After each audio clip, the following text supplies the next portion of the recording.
Hello and welcome to the Wise Why. This morning I am joined by an old friend and also somebody that I just blows my mind with his story. And I didn't find out about it until about 6 months ago when Ralph told me about it just after we'd gone live ourselves. So I'm going to do my usual thing and I'm going to try and introduce my guest and say the surname. Now, as everyone knows, I'm dyslexic and dyspraxic. So let's see if I can get this one right. Hello, Yemi Elegunde. That's right, yeah, Elegunde. So, Well done. as as usual, the wise way is not about me. It is about my guests. So, Yemi, please introduce yourself because my goodness, you're one of the most inspirational people I genuinely have ever met. Wow, thank you. Yeah, so as you said, Yemi Elegunde, which is a Nigerian name. So I was born to a Jamaican mother, and well, when you read my book, I believed that I was born to a Nigerian father, hence the name. But a lot of things have happened since then.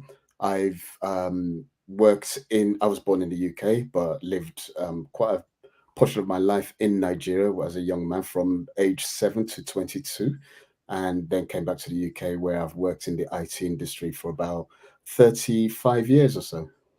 So, you didn't just suddenly get on, I mean, your journey from being born in the UK and then, I mean, you talk about this in your book, Time Will Tell, but you didn't just pack up your clothes and get in a nice suitcase and go to the airport and travel to Nigeria, did you? The exact opposite almost. We didn't take a single thing apart from the clothes that we were wearing that day. So when I say we, that was me and my younger sister. I was 7 years old and my sister was five. My parents, as I said, two different nationalities. Something happened between them. My dad had planned something. He'd got us passports, and I'd got back from school that day. I was just with one of the neighbors, and my dad came home and just said, I'm taking the kids out for the day. And he took us straight to Heathrow Airport that day in exactly what we were wearing, left all our memories behind, and we got on a plane and flew to Nigeria. That is huge. I mean, I've got a 7-year-old and I've got a box and a half of memories already, and I call it her memory box. That must have been incredibly strange to suddenly find yourself in Nigeria. I mean, you didn't know you were going to be staying there, right? No, it was a very, very strange time because, um, like I say, and in the book, I remember my dad coming home that day and saying, "I'm taking the kids. We're going to the barbers," and we went past every barber that we knew and so on. But I don't remember even getting on a plane. You know, and we landed in Ghana initially. And I remember again looking around and seeing people in Danshiki and so on, and I was amazed. And I remember clearly my dad saying, "This is Ghana. This is Accra, the capital of Ghana." And in the first edition of the book that I wrote, I said that we stayed in Ghana for a day and then moved on to Nigeria. Later on, when my dad read the book, he told me that we stayed there for 2 weeks. I don't recall that. And then we boarded another plane, and I'm talking about 1973, two kids. You can imagine how excited you should have been about boarding planes. I don't remember getting on two planes, but as soon as we landed in Nigeria, we started walking down this clay road. I remember absolutely everything, and I wrote it so vividly as well. It's amazing what the brain does to protect you, Mm, because that must have been a very strange thing that one minute you went to school, you came home, you expected to see your mum. The next minute you're landing in, was it Ghana?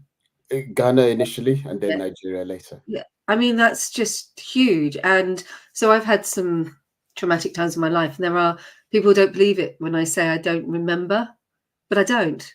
I know Yeah. it happened, but I don't remember because my brain won't let me. Mm. Yeah, you see, for me, the opposite kind of happened. Apart from the planes, I could hold on to so much because when something's taken away from you, fun enough, your memories go even stronger about what you had. And so I can remember me wearing a blue, purplish little paper hat when I was 3 years old for my birthday. I remember things that my mom would ask me, "How do you even know that?" And the headache for my dad when we got to Nigeria, as I said, I was seven, was that I knew my full address in the UK, including the postcode. So, so I knew it, and so therefore I couldn't be stopped from writing to my dad either. So there were things, and sometimes people ask me, "How do you remember so much so vividly?" And I tend to ask a question to older people, at least, who remember the passing of Diana, her Princess Diana. I just say, "Do you remember where you were when Princess Diana died?" And people remember, and I say it's the same. Mm, that's a really good point. I remember exactly where I was when we heard the news about Princess Diana. So what was it like? Well, you've just landed. You're now in Nigeria. I mean, it must have been a cultural shock. It was a huge culture shock because, we were walking down this road, Clay Road, and I was thinking, where are we? What's going on? And before you could even ask questions, you had all these people running out to come and say hello, and they were speaking in Yoruba, as I know now, but didn't know at the time. And although I'd heard my dad speaking Yoruba at home, and they just came running out because everyone was expecting us in Nigeria. My dad knew he was taking us, so the only people who didn't know was me, my sister, and my mum. And we went into this house, and they were, considering we're black, we went into this house, and there were kids hanging out the windows, looking in. It was a little village, and everyone was excited, and we just kept thinking, what was going on? And it was the very next day, we fell asleep because we were exhausted.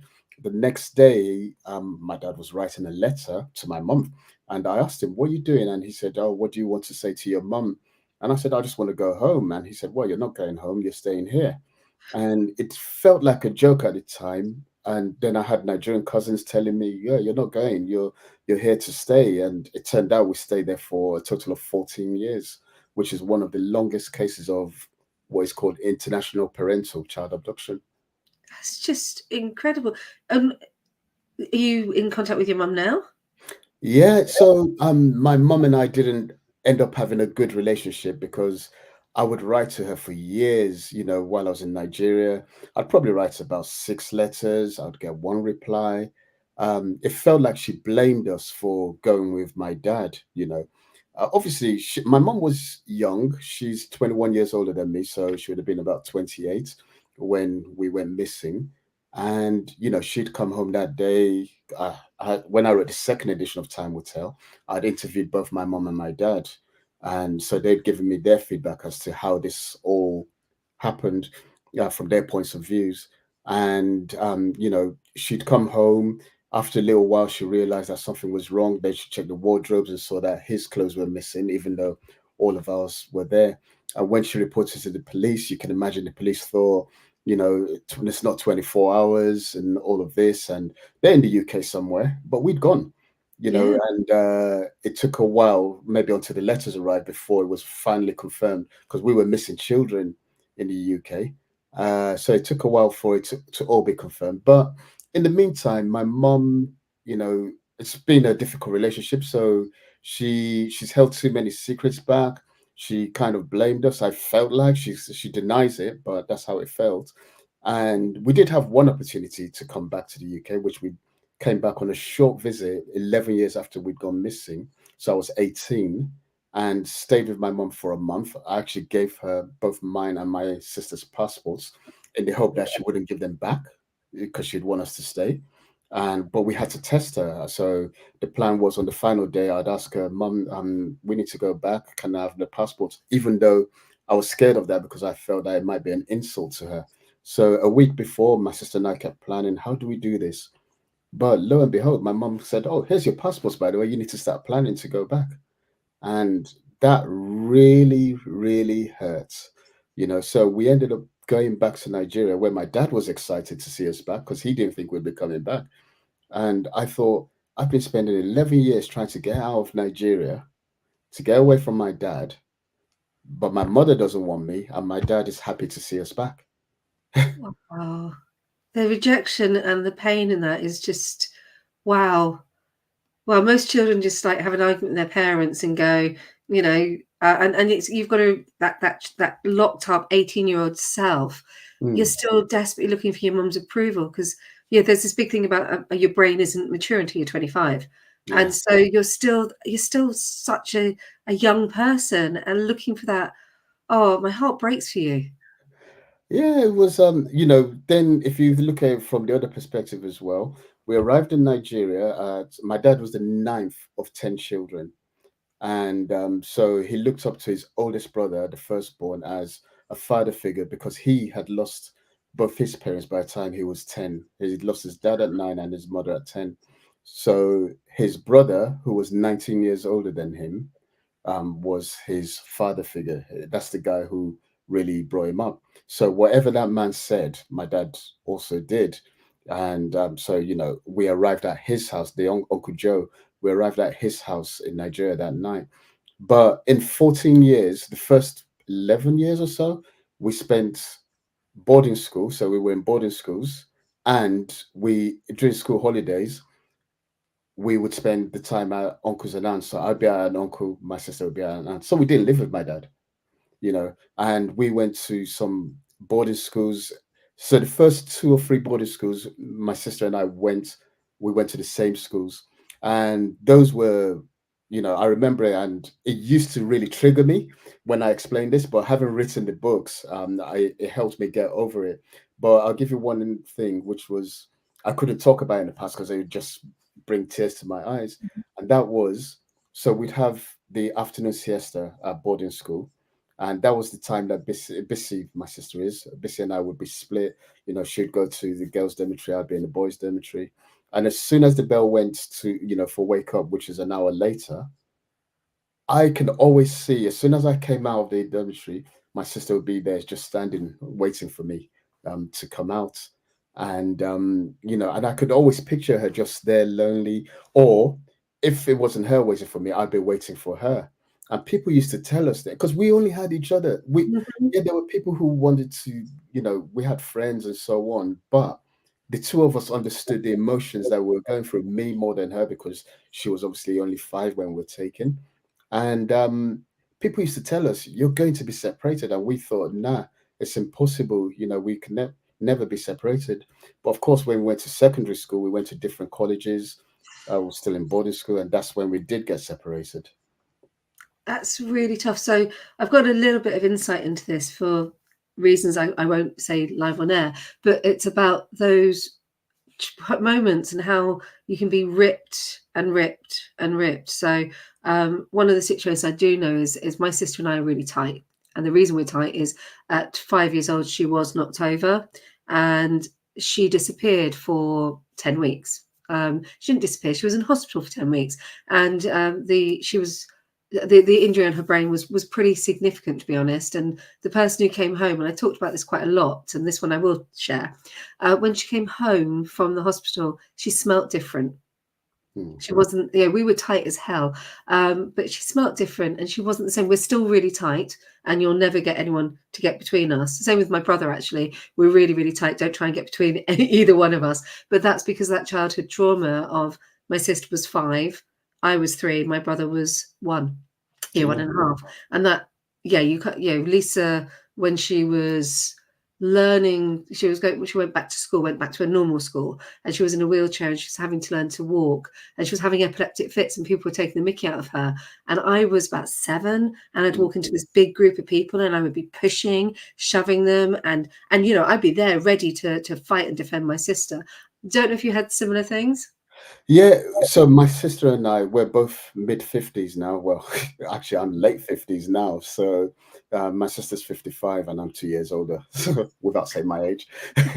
And birthday's in February, by the way. So yeah, so when people say you're nearly 60, yeah, when people say you're nearly 60, actually, I can't dispute it anymore. But we are very, very close. We talk every other day minimum, if not every day, just to say hello. We've got nothing to say, but we'll talk anyway. Yeah, that really, we had to look after each other. And again, just to give you one quick example, when we arrived in Nigeria, we stayed at one of my uncle's house, another of my dad's brothers. And this was probably in the first month or so that we'd arrived when there was a burglary. 11 armed robbers, all with knives, came into that house.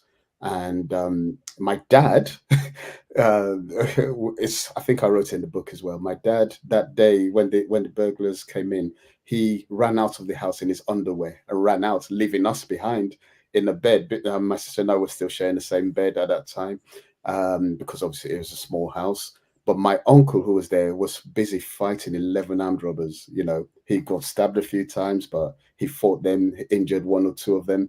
And they came into the room where we were lying down, and my sister started screaming, and I put my hand over her mouth. And what they did was they rolled us to one side, pulled the sheets from underneath us, so just so the bed sheet, so that they could put stuff inside the bed sheet as a sack to carry things that they were stealing away. Wow. So yeah, so we've always been there for each other. We've been through a lot together.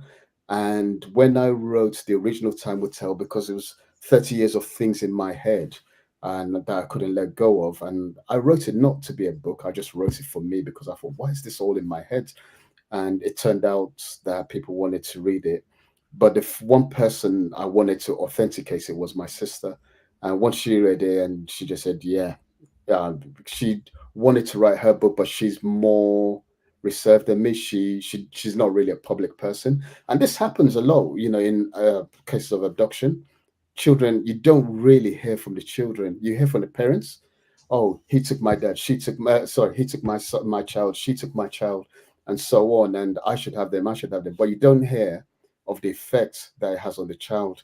So through writing that book, I discussed it on BBC News back then in 2011. I was one of the first children to talk about the effects of parental abduction on the child. Wow. I'm just going to put the thing on the ticker tape. So if you want to get Yemi's book, Time Will Tell, you can get it off the leading online platform, which I won't mention here. And this is what the book looks like. So this is what you're looking for. But Yemi didn't stop at one book, did you? No, You did no, a second one, right? So yes, Becoming What You Believe, which is amazing. thank Can you you, thank you very expand much. a little bit on that as well? So, Becoming What You Believe was just published, actually just last month, October. I finally published it.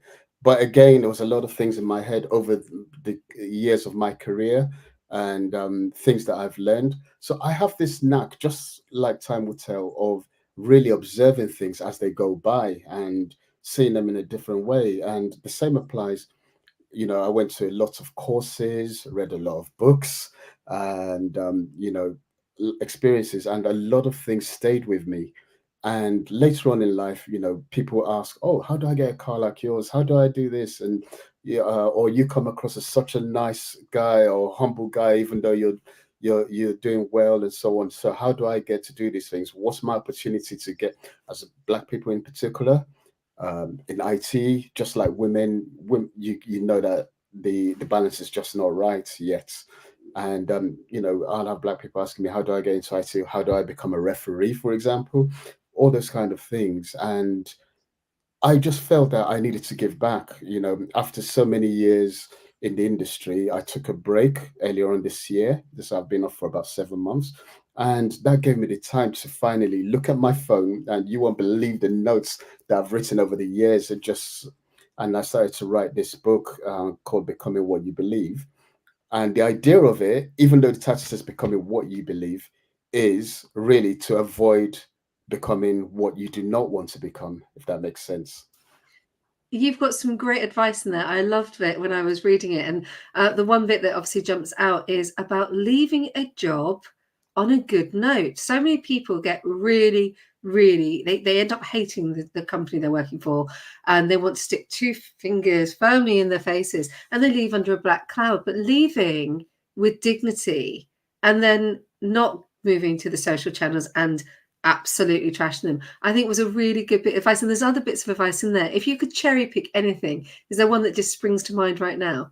Yeah, obviously the one about living on good terms, or even if you live on bad terms, is to not trash them is very, very important because don't bite the hand that feeds you. You hear that quite often. You never know when that company might acquire the company that you've gone to work for, and then you end up back where, and you know that you'll be the first one out if you've done that. And also, there's more humility in not throwing mud because, as I wrote in the book, actually, if you throw mud, you lose ground. So, but the most important one, or I'll pick two. One is about brand and self advocacy. I really believe in that. And my name has helped me a lot, Yemi, because in the UK it's quite unique. So when you hear Yemi, just like you said, or when Ralph said, do you know Yemi? This helps me a lot. And it made me realize the importance of building that brand and, you know, making sure that wherever I work, there's two brands. There's the company brand, and then there's my brand. So it's always two brands coming in synergy to agree with each other to work together. And then the other one is in chapter 10, and that is something that was really important. It actually drove me to write this book because a lot of the self-help books that I've read tell you about, think with the end in mind and all these things. But what they don't tell you about the end in mind is think about your pension and think about your investments for retirement. And I was lucky when I started my sales career. I started out in financial services and I worked in it for 3 to 4 years. So I knew a lot about pensions, endowments back then, writing deeds and writing your will and so on. So I started my initial savings, pension saving, at the age of 21 or 22. And that's really helped a lot. It's part of why I've been able to take a good break. And so I knew the importance of it. And I knew so many people who I'd spoken to who never looked at their pension funds, who never they just think, yeah, it'll be fine at the end, or I'll rely on the state pension. So that's one thing that I wrote in there that I thought hopefully will give back and help a lot of people as well. Brilliant advice, because I'm one of those, because I was an actor for many years and I was living hand to mouth. I didn't get a pension until I joined D-Link. I remember there I was, and it was like they said I get a pension, and I was in my 40s at this point, and it was like, wow, this is this is unbelievable. I want to talk a little bit actually about how we met, Yeah, because we've talked about your book and we've talked about your books, and I also want to talk about your business. But we met on a sales floor, didn't we? we did. Yeah, we did. So that was quite a few years ago now. And yeah, it Yesterday, was right? Yesterday. absolutely, yeah, me with the black and whites now. So yeah, and no beard at the time actually. So, but yeah, it was, and it was an absolute pleasure meeting you. You haven't changed much, and you look, that smile, that big smile of yours, still the same.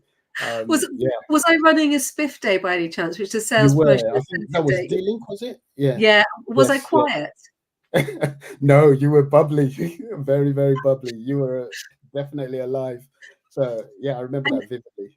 yeah, and people don't realize what we used to do, and I just want to touch on the fun that we used to have. Mm. So at the time, it was probably Exertus at the time, Micro P in those days, and we used to do these sales incentive days, and you would have one or two running, and the idea was to really promote and push your product, but also to get the guys and give them prizes, right? Yeah, yeah. So I was at Ingram Micro, so it was Ingram Micro at the time. Yeah. Oh, with So Alan. Oh my yeah, goodness. We have to just say that. Alan Matthews, God rest you. that's right. Yes, of Yeah, course. I forgot it was Ingram Micro. yeah. We had some busy, busy days though. And what people probably can't imagine is when you're a vendor going into a distributor, you come in and you've got a vendor table and you're Mm. all there and you're all working. And they don't realize that because you're in the field, the other vendors become part of your team, don't they?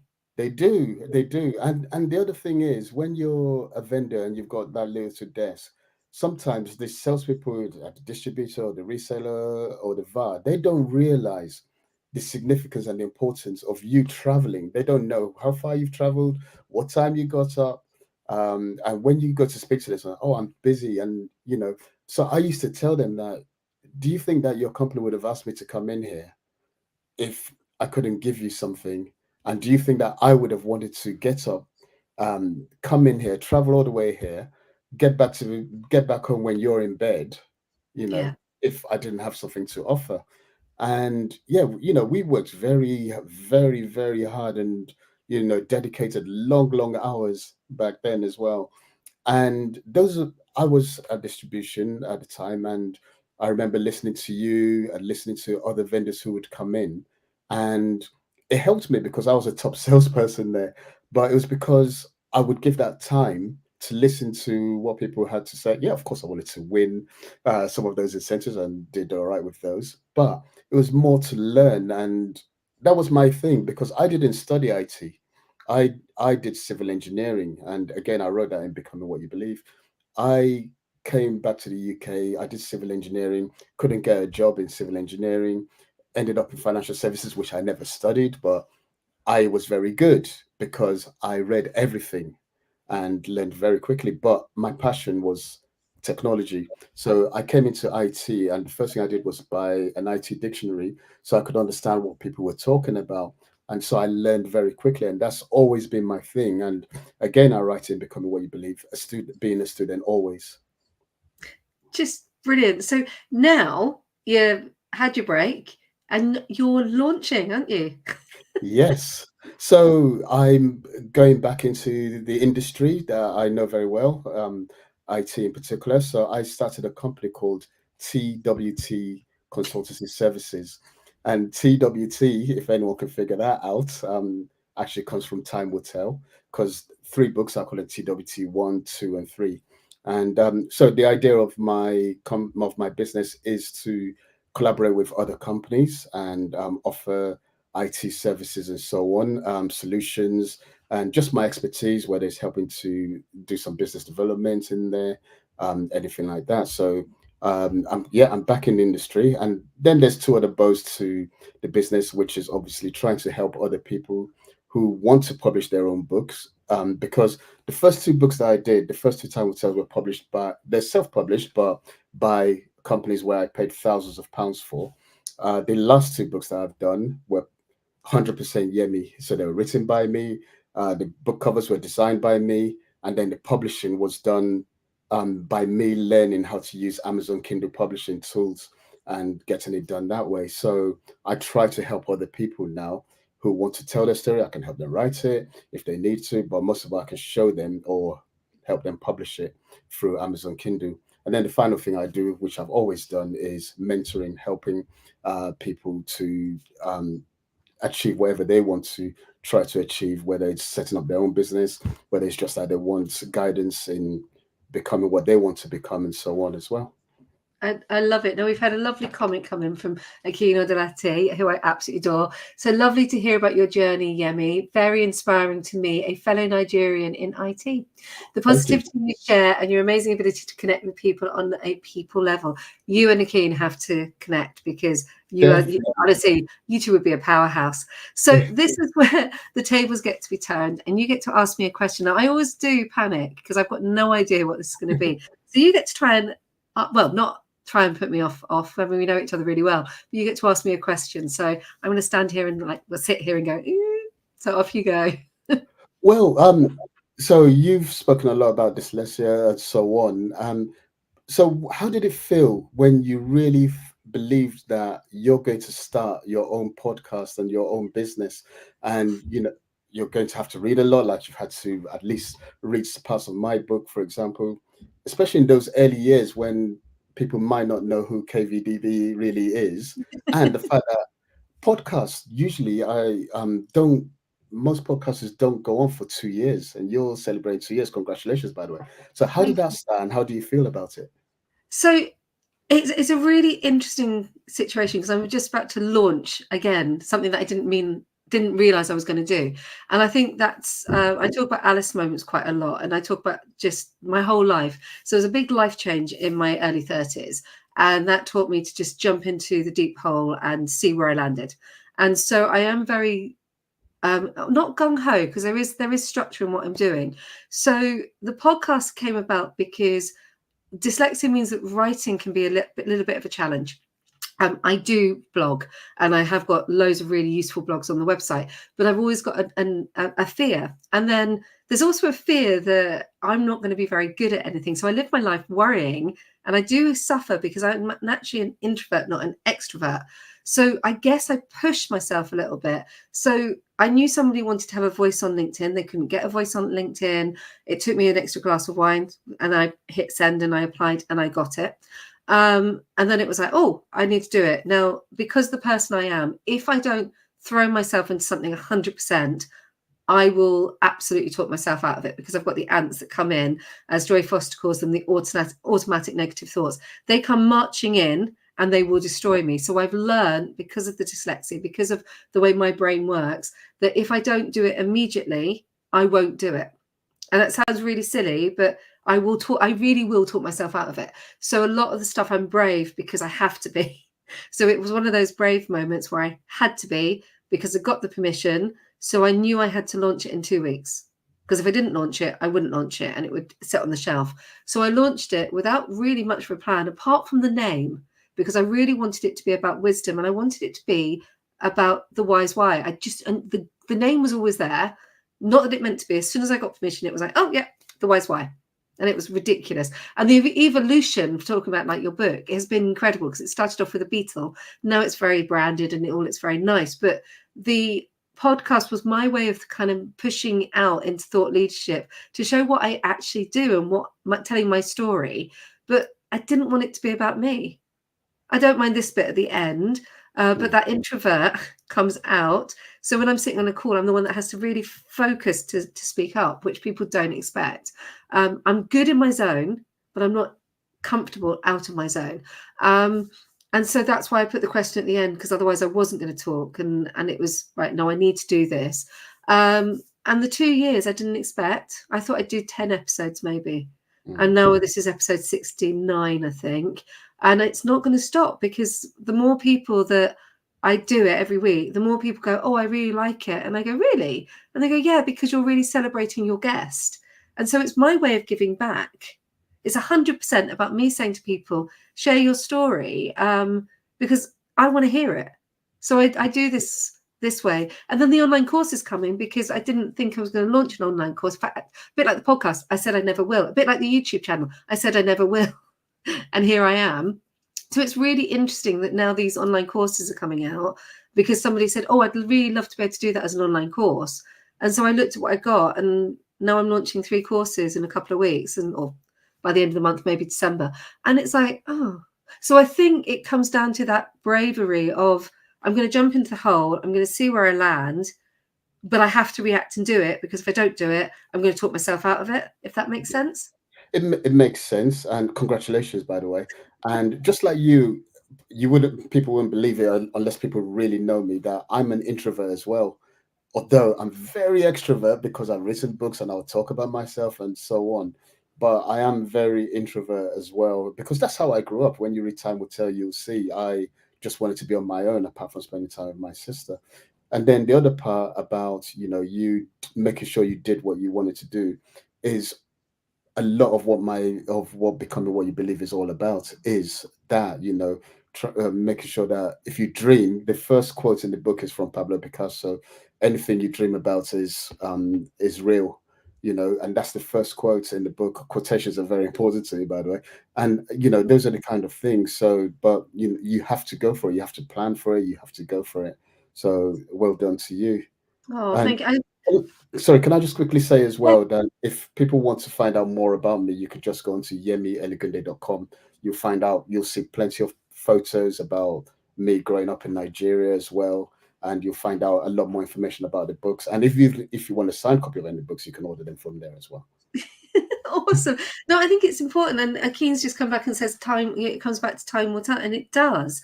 It's we've learned skills to get over our introvertness, and time is what shapes me. Yeah. If you think about it, very different childhood, but there was trauma, and that trauma has fired me on. There was my sister having to learn to rewalk, learn to talk. I was having to learn to talk because I've been born with this speech impediment, and there was my brother as well. And it's that bonding, that journey. It's incredible how our childhood shapes us. So Yeah. time will definitely tell. So Time Will Tell was such a big title for me, and I'll leave one bombshell for you. So, which is why I wrote the third book. So I was taken away by my dad to Nigeria, where I lived for so many years. And 2 years ago, I won't go into explanation, you'll have to read it. But 2 years ago, I found out that he's not my biological father.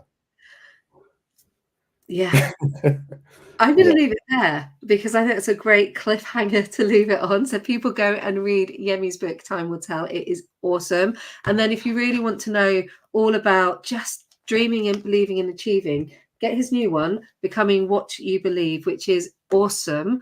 Yemi, thank you so much for your time this morning. I really appreciate it. And I cherish you. Thank you so much, Kirsty, for inviting me, especially on your second anniversary. Really appreciate it. No problem. Thanks for everyone listening in as well.